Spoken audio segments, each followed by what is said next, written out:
Patrick Rubinstein, c'est le mouvement, la couleur, la profusion des éléments. L'artiste déploie son univers coloré grâce à une technique toute particulière qu'il a élaborée, le Kinetic Op Art. Il développe un procédé personnel pour recréer le mouvement et raconter ses histoires.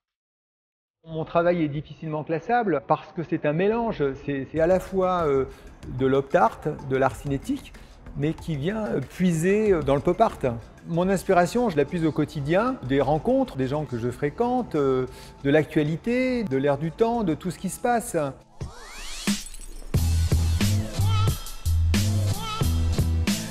J'ai toujours été fasciné par le mouvement et ce qui m'intéresse dans cette technique, c'est de capter l'œil du spectateur, mais il n'a pas besoin de connaissances particulières pour appréhender mon travail. Il a besoin que de ses yeux et de sa sensibilité. Ce qui m'importe, c'est de lui apporter du...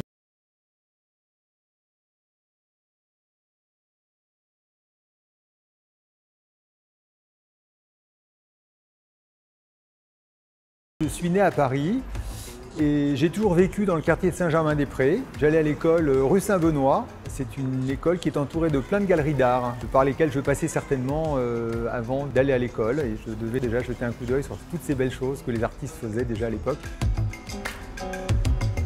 J'ai grandi dans un environnement artistique. Mon père était amateur d'art, il peignait remarquablement et ma mère était une passionnée de cinéma. Mon père m'a initié à une technique.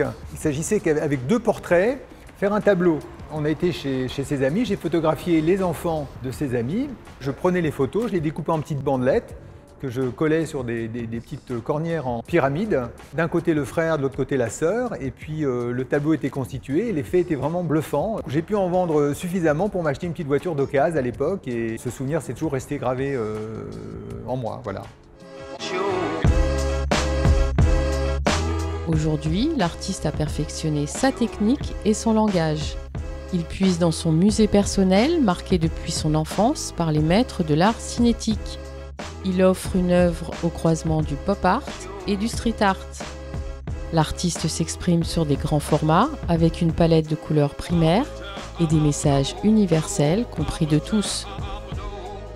À présent, c'est une reconnaissance internationale avec plus de 80 galeries qui expose ses œuvres partout dans le monde. Je pense que mon inspiration vient beaucoup du parcours que j'ai eu dans la mode. Il s'agissait souvent d'ornementer les vêtements avec des accessoires, des paillettes, des strass, peut-être même de la dorure, ça peut être des boutons dorés. Aujourd'hui, j'ai un peu ce réflexe de vouloir ornementer mes tableaux avec tous ces accessoires.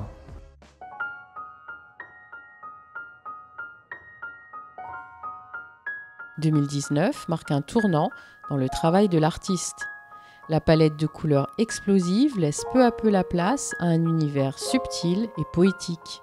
C'est un véritable travail sur la lumière grâce à l'ajout de l'or qui donne des reflets subtils et luxueux aux œuvres. La feuille d'or est travaillée comme de la dentelle. Ce sont des œuvres monumentales, des compositions lyriques et aériennes. L'artiste revient à la source des pionniers de l'art cinétique.